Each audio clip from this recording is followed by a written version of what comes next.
Esta breve palavra aqui, aleluia, a qual vai falar de Jesus Cristo, não é? Louvado seja o santo nome do Senhor Jesus. Hebreus 7:25, portanto, pode também salvar perfeitamente os que por ele se chegam a Deus, vivendo sempre para interceder por eles.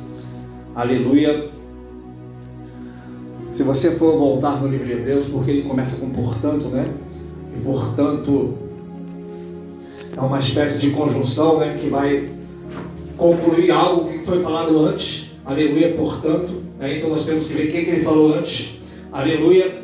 E se você for voltar no começo do livro de Hebreus, desde o capítulo 1, como o nome próprio diz, Hebreus, uma carta escrita aos crentes hebreus, ou seja, os crentes judeus que se converteram a Cristo. Eles foram criados, né, desde milhares de anos atrás, naquela tradição, naquela lei, naqueles sacrifícios, naquelas obras que os judeus faziam, aleluia, cheio de superstições. Aí o autor, que a Bíblia não diz quem é o autor, diz que é Paulo, seja lá quem for, ele começa dizendo o seguinte, que no passado, antigamente, verso 1 diz que, havendo Deus antigamente falado aos nossos pais pelos profetas, falou-nos nesses dias pelo seu Filho, o qual foi Senhor de tudo, aleluia, e herdeiro. Ele é resplandecente, né, glória, expressa a imagem da pessoa de Deus. Então ele começa falando que, embora no passado Deus usou os profetas, né, aleluia, o que vai acontecer agora? Agora nesse tempo Deus está falando pelo próprio Filho, aleluia. Porque eles esperavam talvez, quem sabe, mais algum profeta. O livro de Colossenses fala que havia até uma espécie de culto de anjos. E ele continua falando no capítulo 1, no capítulo 2, que Cristo, ele é superior aos anjos, né? E ele fala que os anjos são espíritos ministradores enviados para servir em prol ou a favor daqueles que hão de herdar a vida eterna. E ele diz, para qual dos anjos jamais Deus disse, assenta-te à minha direita até que ponha teus inimigos debaixo dos teus pés?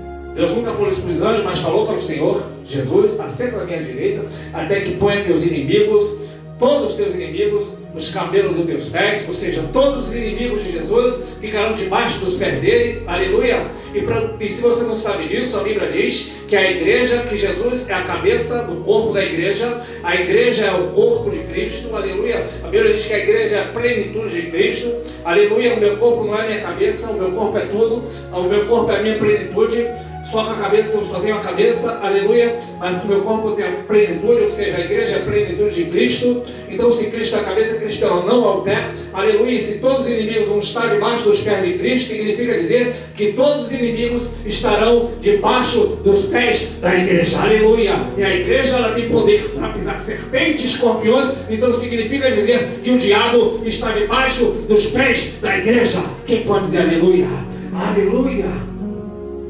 Então, Deus jamais disse isso para os anjos, que os anjos, né, têm que ficar à direita de Deus. Não, Deus não disse, mas disse para Jesus.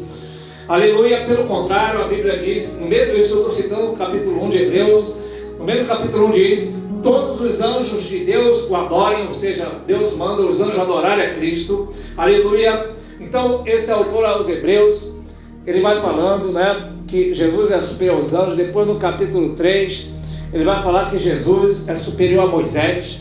Moisés era o maior legislador, né, como foi, né, desde o tempo da lei. No dia da transfiguração, ele está ali no monte da transfiguração junto com Elias, representando os profetas e a lei, Moisés representando a lei, aleluia.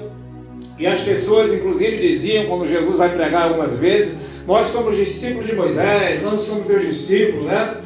Mas essas pessoas eram muito apegadas a algo que havia passado. Moisés, ele recebeu uma glória muito grande, mas a Bíblia diz que era o ministério da morte, aleluia, gravados em letras em pedra. E Jesus tem o ministério da vida, né, gravado as suas letras, os seus mandamentos em tábuas de carne do coração, aleluia. Os mandamentos de Deus já não são mais sobre pedra, mas sim escrito no coração, aleluia. É isso que prometeu o profeta Jeremias por Deus, dizendo que chegaria um tempo que o Senhor né? Ele não faria mais aquela aliança que fez com os pais no passado, mas escreveria sua lei no seu entendimento do seu povo, aleluia, e não ia lembrar mais seus pecados, nas suas iniquidades, o Senhor não ia lembrar mais, porque na velha aliança de Moisés, né, se você pecou, você estaria amaldiçoado, você, teus filhos, até a 10ª geração, aleluia. Você pecou, você está amaldiçoado, né? Hoje você vê a igreja que não prega isso, né? Que isso é uma maldição que passou do pai para filho, aleluia. Ezequiel 18 vai dizer que o filho não pagará pelo pecado do pai, e o pai não pagará pelo pecado do filho. Toda alma que pecar, essa morrerá. Toda alma é do Senhor, ou seja, a responsabilidade individual. E no Antigo Testamento, se você pecasse, né, aleluia, toda uma geração estaria amaldiçoada. No Novo Testamento, se você pecou, se você buscou a Deus, aleluia, ele diz que dos teus pecados o Senhor nem se lembra mais, aleluia. Essa é a nova aliança, maior do que a de Moisés, né, para resumir aqui. Aí ele vai falar, o Senhor Jesus é maior do que os anjos, é maior do que Moisés, aleluia. Depois ele vai dizer que o Senhor Jesus é maior do que o sumo sacerdote, maior do que os sacerdotes do passado, porque os sacerdotes tinham que fazer com sacrifício, aleluia, e depois que fizesse um, chegava algum tempo depois, fazia mais outro, e todo ano o sumo sacerdote só que entrava no Santo dos Santos com o sangue de algum animal para expiar a culpa. Primeiro ele pedia perdão por ele mesmo, expiava a sua própria culpa, e depois, né, pela culpa do povo. E a Bíblia vem dizendo então que Jesus é maior do que esses sacerdotes, aleluia. Aí vai chegar onde nós lemos, depois de falar que Jesus é maior do que os anjos, maior do que Moisés, maior do que os sacerdotes, que os sumos sacerdotes, ele vai dizer, portanto, ele pode perfeitamente salvar todos aqueles que se achegam a Deus através dele, vivendo sempre a interceder por eles. Aí vai dizer por que Jesus, ele é esse sumo sacerdote, não da ordem de isso é importante, guarde isso, você já vai entender por quê, aleluia, não por causa, né, dele ser de Israel, porque o sacerdote, eles tinham uma tribo específica, a tribo de Levi, e Jesus era a tribo de Judá, e ele recebe então o sacerdócio. Mas como que ele vai ser sacerdote? Se para ser sacerdote tinha que ser da tribo de Levi, então tinha que haver um modelo. Então a Bíblia diz que ele é sacerdote eterno, não segundo a tribo, a ordem de Levi, mas segundo a ordem de Melquisedeque. Quem é Melquisedeque? Em Gênesis 14 você vai ver que teve uma guerra, aleluia, e nesta guerra Ló, sobrinho de Abraão, foi levado em cativeiro, e Abraão juntou seus confederados, cerca de 318 criados que ele tinha, e foi para a guerra. E naquela guerra ele venceu os inimigos, Deus o ajudou, ele pegou Ló de volta, e quando ele está voltando desta guerra, sai ao encontro dele um sacerdote chamado Melquisedeque. Não diz de onde ele veio, não fala a genealogia dele, e depois ele também desaparece. E o sumo sacerdote diz para ele que o sumo sacerdote abençoou Abraão, e a Bíblia diz que Abraão dá para ele o dízimo de tudo, aleluia. Então a Bíblia vai dizendo que este sacerdote era rei de Salém, que significa rei de paz, né? E também significa rei de justiça, aleluia.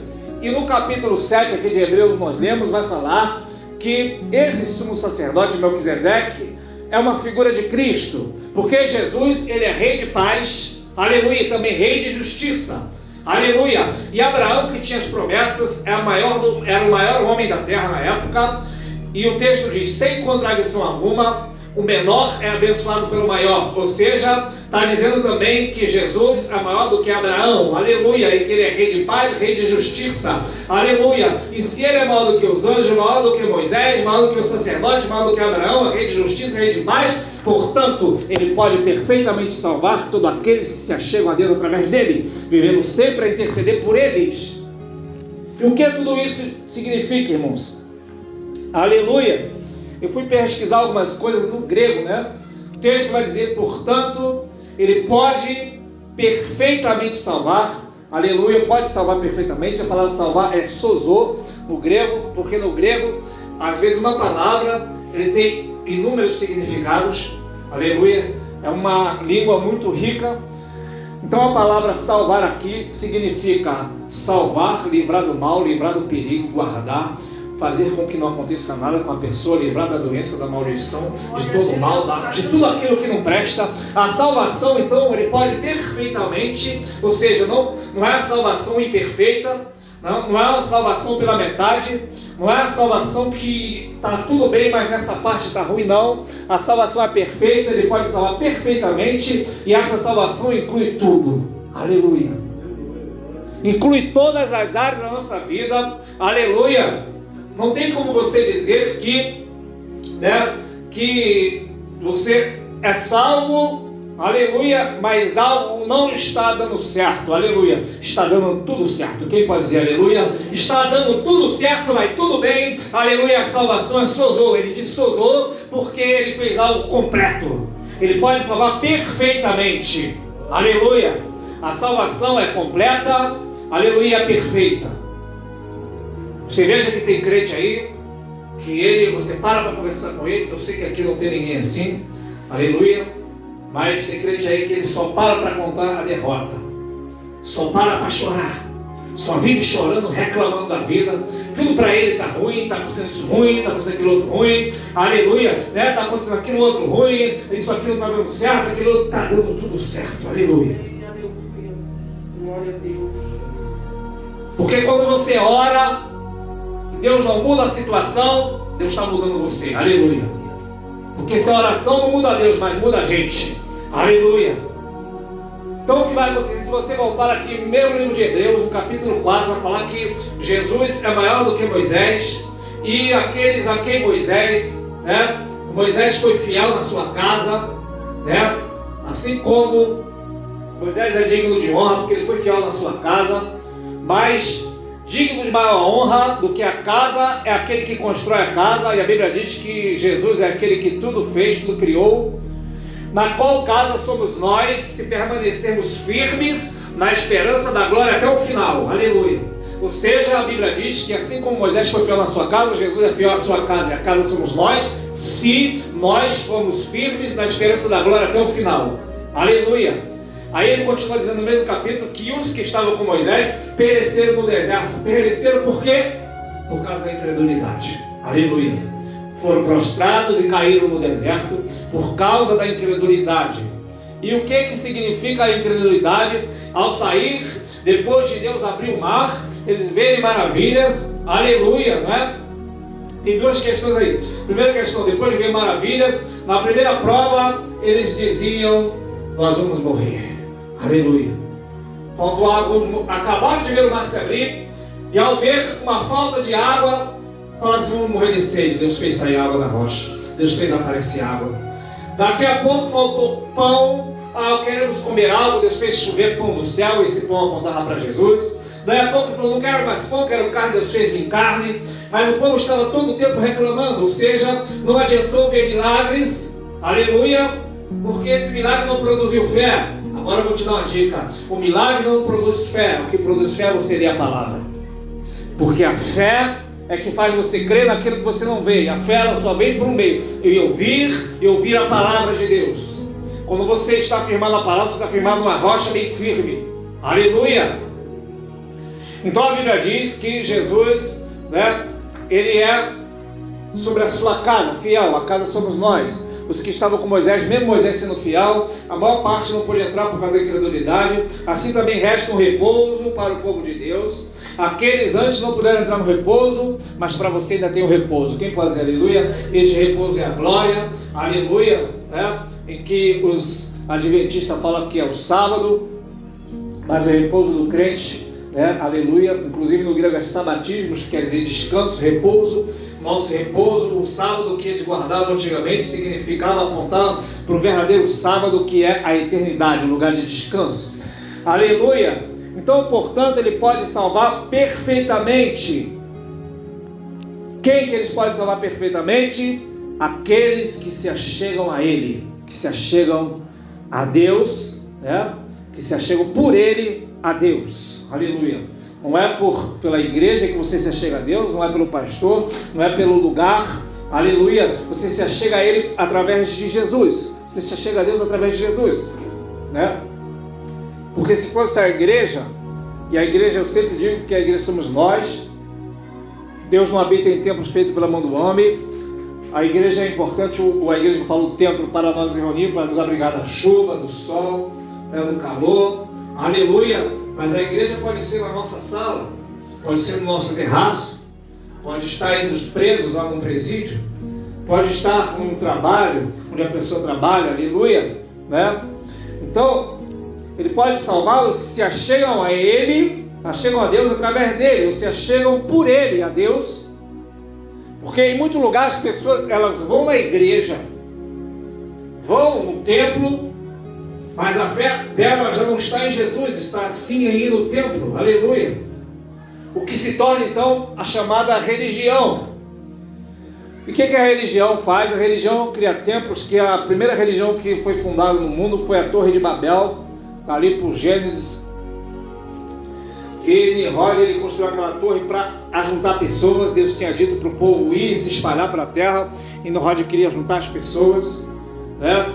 Porque há pouco tempo tinha tido o dilúvio, e alguns historiadores inclusive dizem que possivelmente Nimrod queria fazer essa torre que tocasse no céu, fosse bem alta, para se livrar do possível dilúvio. Ou seja, a religião quer ajudar pessoas e se livrar, né, dos decretos de Deus, se livrar do juízo de Deus.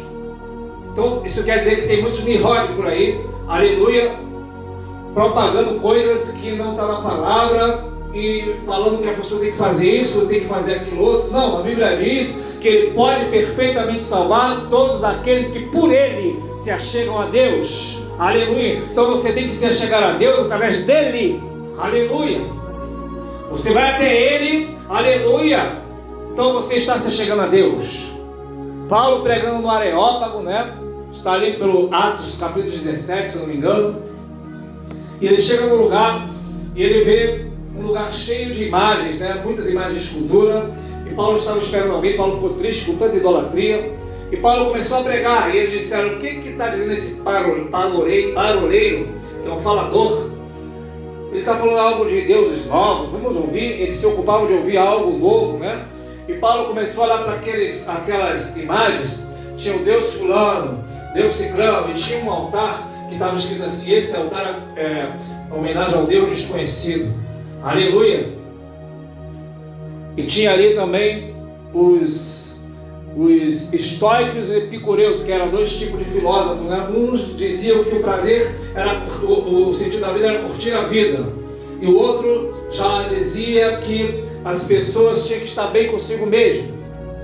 Ou seja, tem muita gente aí que está como esses epicureus estoicos, dizem que o importante é curtir a vida, e outros dizem que ela está na religião lá que não tem Jesus, mas fala: o importante é que eu estou bem comigo mesmo, aleluia. Vai queimar no fogo eterno desse jeito, aleluia. Aí Paulo começa a pregar e ele diz: ó, irmãos, eu tenho passado aqui, tenho visto tantos altares e tal, e esse que vocês estão honrando sem saber, que eu vi o Deus desconhecido, é o Deus que criou o céu e a terra. Vocês não conhecem. Ele está dizendo o seguinte: vocês estão honrando um Deus que vocês não conhecem. Eu quero falar do Deus que criou o céu e a terra, não é servido por mãos humanas, nem habita em templo feito pela mão do homem, porque ele foi ele que fez tudo, aleluia. E ele prova que vai haver um juízo, e disso ele deu prova, porquanto ressuscitou o seu filho. E aí, quando ouviram falar em ressurreição, quiseram ouvir de novo, né, e tal, aleluia. O que Paulo está dizendo ali? Aleluia, que aí ele conclui dizendo o seguinte: que Ele fez os céus e a terra para que todos os homens buscassem a Ele, ainda que tateando, ainda que pelo tato o pudesse achar, ainda que Ele não está longe de todos nós. O que Paulo está dizendo? Que Ele quer que todos os homens busquem a Ele, ainda que seja tateando. Porque é tatear? É você andar pelo tato, você está cego no escuro, você está indo pelo tato, aleluia. Mas já com Jesus, isso ele está falando para o povo idólatra, né, que está tateando no escuro. Agora, com essa luz aqui, você não está mais tateando, porque você pode perfeitamente ser salvo através dele, aleluia. Pode perfeitamente salvar todos aqueles que por ele se achegam a Deus, aleluia. É o Deus que fez os céus e a terra, né, servido pela mão do homem, como precisando de alguma coisa, porque ele não precisa de nada, aleluia. Ele só quer nos salvar, aleluia. Para isso Jesus veio, né, para buscar e salvar o que se havia perdido. E qual a importância? Tem pessoas, irmãos, que estão na igreja e ela não é salva. Por que ela não é salva? Ela pode estar 30 anos na determinada igreja, porque ela só pode ser salva se ela ouvir a palavra da justiça, a palavra de Cristo, a palavra da cruz, e a palavra da cruz não é pregada. Aleluia. O que há são muitas religiões, denominações, tem muitas que são como religiões. A pessoa entra, faz parte daquele grupo, ela se torna mais um membro, mas ela é mais um religioso. Aleluia. Porque Deus só pode salvar aqueles que se achegam a Deus através dele, através de Cristo. E para finalizar aqui, vivendo sempre para quê? Para interceder por eles. Aleluia. E eu fui lá também no grego, essa palavra intercessão é tremenda, né? É meio complicada a expressão etim chamou, que significa, sabe o que? Interceder, iluminar, aleluia, né? Iluminar com algo de luz, né? Atingir a pessoa, aleluia, encontrar, aleluia, encontrar a pessoa para fins de conversa, atingir, né? Interceder, suplicar, orar. Ou seja, a Bíblia está dizendo que, portanto, pode também salvar perfeitamente todos que por ele chegam a Deus, e Jesus está vivendo sempre para interceder, para ir ao teu encontro, para iluminar, para te atingir com algo, aleluia, né? Interceder é tudo isso, aleluia. Ele vai ao nosso encontro, nos atinge com sua graça, com seu sangue, aleluia. Está à direita do Pai, intercede por nós, para interceder por eles. O que fazia o sacerdote, irmão? O sacerdote, ele representava os homens diante de Deus e representava Deus diante dos homens. Aleluia. Jesus é o próprio Deus que veio na terra, o Deus conosco, e agora diante de Deus ele nos representa. Como assim? Ele está à direita de Deus e o Pai sabe o sacrifício que ele fez. Aleluia, né? Ele está representando todo o homem, porque assim como o nosso primeiro representante, que é Adão, ele nos representou para o mal, pecando, e por isso a Bíblia diz que todos pecaram. Agora tem um justo que nos representa diante de Deus, que morreu, ressuscitou, está à direita do Pai, dizendo: olha para ela, Pai, olha para ele, aleluia, Pai, tenha misericórdia, Pai, ajuda, Pai, livra, Pai, levanta, Pai, exalta, aleluia. Ele está à direita do Pai e intercede por nós, ele pede e suplica. Por isso que ele pode perfeitamente salvar os que se achegam a Deus por ele, vivendo sempre para interceder por eles. Aleluia. Você tem um Salvador. Aleluia. Se você tem um Salvador, você tem tudo. Quem pode dizer aleluia? Porque ele está à direita do Pai.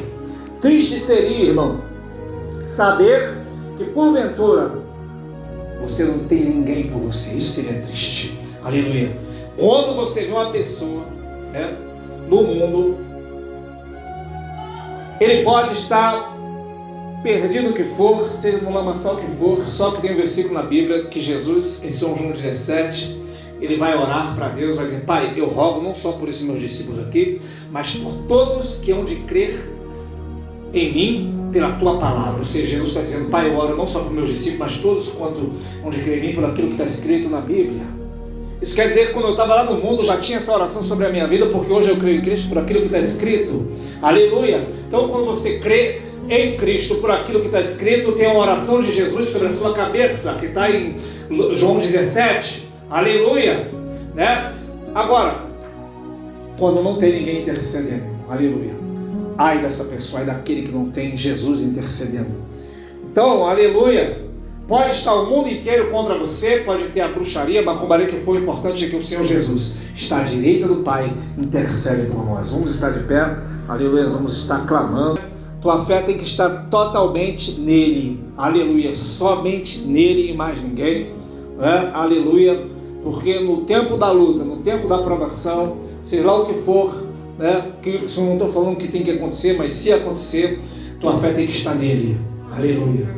Porque se sua fé não estiver nele, aleluia, você vai naufragar na fé, aleluia.